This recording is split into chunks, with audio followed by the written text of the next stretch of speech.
I picked up this massive pumpkin for a few dollars from my local grocery store, and we're gonna transform this into something beautiful for your table. First things first, we have to cut the top of it. So I did choose a pumpkin that I liked for its shape and also for the stem. They had a lot of pumpkins with really little stems, so I made sure to get one that was really cool looking. So we're gonna take our knife and we are going to carve the top right off. And there we have our pumpkin with our pumpkin seeds. So we're gonna create a really beautiful arrangement, and I think having the stem outside of the pumpkin will look really cool and have all of our flowers spewing out of it. So I have some scrap floral stems. All I'm going to do is just poke those directly into the pumpkin top.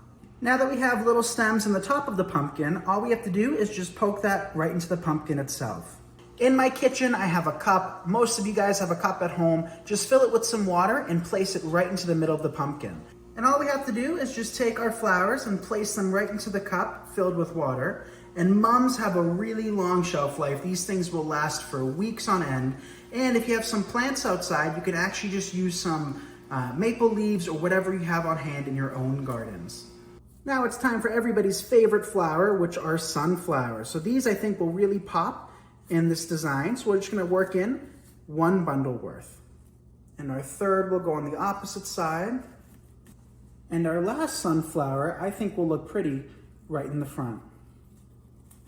And here is how it turned out on my front porch. I absolutely love it. And as I mentioned before, mums come in all shapes, colors, and sizes. Same with sunflowers. So feel free to choose the color that you like the best. They also have a very long shelf life, so the mums will last for days, if not weeks, as well as the pumpkin. Thank you so much for watching. I'm Nick Kretikos of Nick's Seasonal Decor, and you're watching me on Hometalk.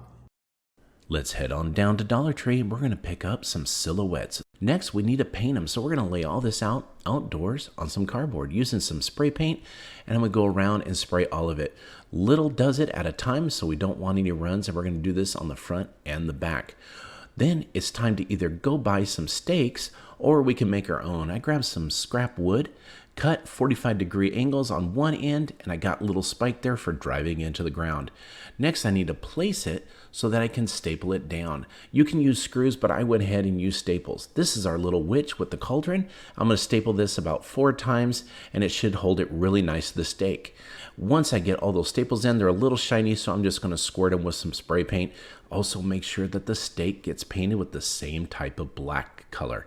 Now, go over to the garden or anywhere you want on the front yard. Use a hammer to put them in with the spotlight. Look at those silhouettes across the house. They look great. Our next project, though, is we're going to take some of these pumpkins. I'm going to stack them 5 high, so on 4 of them, I need to cut off the stem. By scoring it with a knife, I can do that, turn it over, score it on the back side, and it'll come right off. Again, it's time to paint. I'm going to lay all these out on the cardboard outside so I don't get any fumes, and put 1 coat on each side. We're going to let that dry for a few hours, and then it's time to go ahead and cut a piece of wood. Once I get these stacked up, I realize they're 55 inches tall. Again, some scrap wood. Now, I also need some spacers. These are little 1x2s. I'm going to need some spacers in order to have the pumpkins away from the wood. So I laid this out where the pumpkins are going to go, placed the spacers where the pumpkins join, and then I just use 1 brad nail to hold the spacers down. That's all you need on this. Once I do that, then I can paint the board black because I don't want it showing when it's time to set it up. Once I get it painted and let it dry, then it's time to lay the pumpkins out. I'm going to use a staple again, put it down on the first one, and just start laying the pumpkins. Now, I went with a topsy-turvy kind of look, so each one of them is at a little bit of a different angle when I put them down. Again, using the stapler, I put them down, and then on the bottom, I use another piece of scrap wood for a base so it doesn't tip over. Once I do that, again, paint the base so that it's not seen. Then I'm going to grab some orange lights. I'm going to use a staple to hold it down, and then some hot glue on the back. And I'm going to go up and down the pumpkins and lay them all out. Let the hot glue dry. Once I do that, I'm going to set it in place, plug it in, and watch this. When the night falls and we turn it on, look how cool that looks with my topsy-turvy pumpkins, all made from Dollar Tree silhouettes. Grab tinseled Halloween bats and a witch's hat from the Dollar Tree. Remove all of the tinsel material. Then detach the bat eyes. Add some hot glue and adhere the end of some black twine to attach. Then start to wrap the twine around the form of the bat. Apply hot glue in segments and keep wrapping the twine until you reach the end. Continue wrapping the twine until it's completely covered. Next, grab the tinsel witch's hat and take off all of the tinsel. Similar to the bat, apply hot glue and wrap twine around the base. Follow the same process for the bottom of the base of the witch's hat. Add some texture with these faux vines to the bottom of the hat. That's all there is to it. I really like how these turned out. I hope this inspires you to dupe Halloween Pottery Barn sets using Dollar Tree Halloween decor. Save some of those vines for this fun fall craft. You're going to want to take the leaves off of whatever vine you happen to be using. Grapevine would also be great. And you're going to form little wreaths essentially. And so how you do that is just wrap the vines around your hand. You're going to gather them all together and then take a zip tie and secure them through the center of each one. You'll see kind of the pumpkin shape coming together. This is so fun. Then you can take a short stick and insert it into the top. This is going to be the stem of the pumpkin. Next, I'm going to come inside and I've got this green ribbon left from a project and I'm going to use that to wrap around that zip tie in the center. And then I'm going to take these wire fairy lights and just kind of weave them through where I can. It's an art, you guys. So weave your fairy lights through and then tuck the battery box inside the pumpkin and you can just position that toward the back. Then I'm going to take a little bit more of the green ribbon and I'm going to tie a little bow at the top. You could also curl it into little tendrils like a pumpkin. That would be cute. And then this can be styled indoors on like an end table with the lights aglow, or you can take it outside to your porch where you've got some mums and pumpkins and add a little light to your porch space. I hope you guys enjoy. I love using old books to make decor. There are so many of them at the thrift store and so many that get thrown out.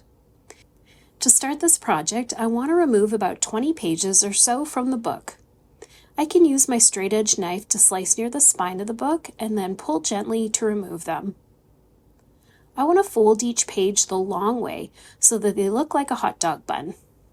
Once they're stacked, I want to give the folds a little pressure to make sure they're all nice and flat. Next, I want to draw a quick outline of half a ghost around the folded side of the page. I'll cut it out now, and then I want to make a stiffer copy of my pattern. I'm going to trace it onto a file folder so that I have a pattern that won't rip as I'm cutting the other pages. I can cut all of the other pages now so that they're all the same half ghost shape. With all of the pages cut, it's time to start gluing them together. I'm going to open each page and put a little line of hot glue around the neck area and then also around the middle of the ghost. Now that each page is glued, I want to add a little silver to the edges of them. I'm going to use a silver Sharpie to get that little touch of silver. To add all of the pages together now, I'm going to add a little dab of hot glue on the head of the ghost and then a line of hot glue along the bottom. Once the glue is on, I can lay another folded page on top and press it in place. You can see all of the book pages stuck together here. To complete the circle, I want to add the glue to the top and bottom page now and then press those together. This is going to bring the pages into a full loop. To finish off this little ghostie, I want to add a face. I'm going to use a black balloon to cut out 3 ovals, 1 for the mouth and 2 for the eyes. A dab of hot glue is all I need to hold them in place. To make my second little book page piece, I've gone ahead and removed about 20 more pages from the same book, and this time I want to fold each page from the top to the bottom. I'm going to draw half a pumpkin with a stem now on one of the folded pages, making sure that it's over the folded side and not the open side. I also want to cut the pattern out of the file folder like I did for the first one. Now I can cut all of my pages and stack them up. This time I want to add a little orange paint around the edge of the pieces. I'm going to do this before I start gluing. To glue the pages together, I'll start by unfolding each one and adding a little line of hot glue around the top corner and around the middle. Once each page is glued shut, I'm going to add a dab of hot glue to the stem and a line of hot glue to the bottom of each page. Then I can glue the folded pages together in a nice big stack. To finish the circle, I'll do the same to the end pages. Then I'm going to pull them around and stick them together. I love my little book page Halloween ghost and jack-o'-lantern. These were so fun to make. I hope this has inspired you to grab a spooky old book as well.